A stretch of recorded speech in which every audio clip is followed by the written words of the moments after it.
سابق army chief general Qamar Javed Bajwa کے Kashmir doctrine کے برعکس نئے army chief general Asim Munir کے نئے ڈاکٹرائن کے تحت کافی عرصے بعد 5 فروری 2025 کو یوم کشمیر ایک مرتبہ پھر سے بھرپور طریقے سے منایا گیا، جس سے اندیا ملتا ہے کہ سابقہ دور کی ٹھنڈی ٹھار کشمیر پالیسی کو ریورس کر دیا گیا ہے اور اب اس حوالے سے قدرے سخت اور جارحانہ رویہ اپنایا جائے گا۔ سینئر صحافی اور تجزیہ کار سہیل وڑائچ انگریزی روزنامہ دی نیوز میں اپنے تازہ سیاسی تجزیے میں ان خیالات کا اظہار کرتے ہوئے کہتے ہیں کہ باجوہ دور کے برعکس اس برس کشمیر ڈے پر ریاست، حکومت اور غیر ریاستی عناصر اپنے ہندوستان مخالف جذبات کے اظہار کے لیے ایک صفحے پر نظر آئے، جو کہ ایک بڑی پالیسی چینج کا اظہار تھا۔ ان کا کہنا ہے کہ جنرل باجوہ کی زیر قیادت 2018 میں ہندوستان کے ساتھ جنگ بندی کے بعد سے پاکستان نے مقبوضہ کشمیر کے حوالے سے قدرے نرم پالیسی اختیار کر رکھی تھی۔ اس دوران اپوزیشن کی جانب سے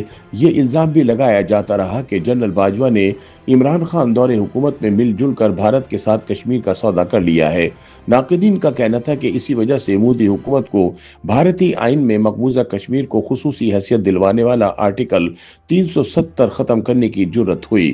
سہیل وڑائچ کہتے ہیں کہ عمران دور میں جنرل قمر جاوید باجوہ نے ہندوستان کی مودی حکومت کی جانب سے جموں کشمیر کی خود مختاری کی تنسیق کے بعد بھی اپنا مصالحتی موقف برقرار رکھا۔ جنرل قمر جاوید باجوہ نے اقوام متحدہ کی قراردادوں کی آڑ میں کشمیر کی آزادی کے لیے متحرک پاکستانی جہادی تنظیموں پر بھی پابندیاں لگوا دی اور ان کے اثاثے منجمد کر دیے۔ شاید باجوہ ڈاکٹرائن کا بنیادی مقصد بھارت کے ساتھ تناؤ ختم کر کے مفاہمت کی فضا پیدا کرنا تھا۔ تاہم جنرل عاصم منیر کے آرمی چیف بننے کے بعد سے شاید ریاست کے اندر یہ شدید احساس شدت اختیار کر گیا تھا کہ جنرل باجوہ کی بھارت کے ساتھ اپنائی گئی 6 برس طویل نرم پالیسی کا کوئی مثبت نتیجہ نہیں نکلا۔ الٹا بھارت کے کشمیر اور پاکستان مخالف اقدامات نے معاملات کو سلجھانے کی بجائے اور بھی الجھا دیا۔ سہیل وڑائچ کا کہنا ہے کہ بھارت اس حد تک آگے چلا گیا کہ اس نے باجوہ دور میں پاکستانی سرزمین پر کرائے کے قاتلوں کے ہاتھوں 20 جہادیوں کو مروا دیا۔ جنرل باجوہ کے دور میں ہی لشکر طیبہ کے بانی حافظ محمد سعید کی لاہور والی رہائش گاہ بھی ایک خودکش حملے کا نشانہ بنی۔ سہیل وڑائچ کہتے ہیں کہ باجوہ ڈاکٹرائن کا مقصد بھارت کے ساتھ امن قائم کرنا، پاکستانی معیشت کو بہتر کرنا اور پاکستان کو دہشت گردوں کی حمایت کے الزامات سے بچا کر ملک کی بین الاقوامی ساکھ کو بہتر بنانا تھا، لیکن بدقسمتی سے یہ اہداف حاصل نہیں ہو سکے۔ پاکستان بدستور معاشی دباؤ میں ہے، بھارت کے ساتھ تعلقات خراب تر ہوئے ہیں اور پاکستان پر دہشت گردوں کی حمایت کا الزام بھی برقرار ہے۔ چنانچہ مبصرین اب جنرل عاصم منیر کے دور میں پاکستان کی کشمیر پالیسی میں ایک اہم تبدیلی دیکھ رہے ہیں۔ 5 فروری 2025 کو یوم کشمیر بھرپور طریقے سے منانے کا بنیادی مقصد بھی جنرل عاصم منیر کے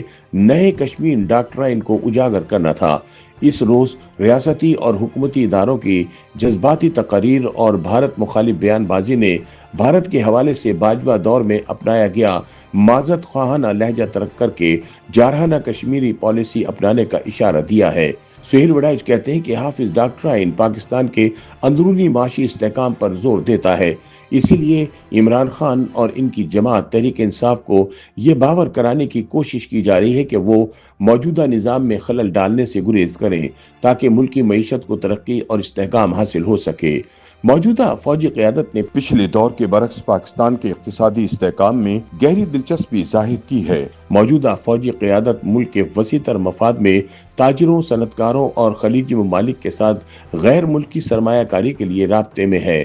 سہیل وڑائچ کے مطابق اگرچہ جنرل حافظ عاصم منیر اور ان کے پیشرو جنرل قمر جاوید باجوہ پاکستانی سیاست پر ایک جیسے خیالات رکھتے ہیں، لیکن عاصم منیر اپنے کریئر، نظریات اور بین الاقوامی اپروچ میں جنرل باجوہ سے نمایاں طور پر مختلف ہیں۔ ان کا کہنا ہے کہ بین الاقوامی طاقتوں نے اقوام متحدہ کی امن فوج میں خدمات سر انجام دینے والے جنرل باجوہ کو بھارت کے ساتھ امن قائم کرنے پر آمادہ کیا تھا۔ ویسے بھی جنرل باجوہ کے امریکہ اور کینیڈا میں مضبوط رابطے تھے، جنہوں نے پاکستان کی پرو کشمیر پالیسی کو متاثر کیا۔ جنرل باجوہ کی اس پالیسی نے مغرب کو خوش کیا، لیکن اس سے بھارت کو پاکستان پر مزید دباؤ ڈالنے کی ہمت مل گئی۔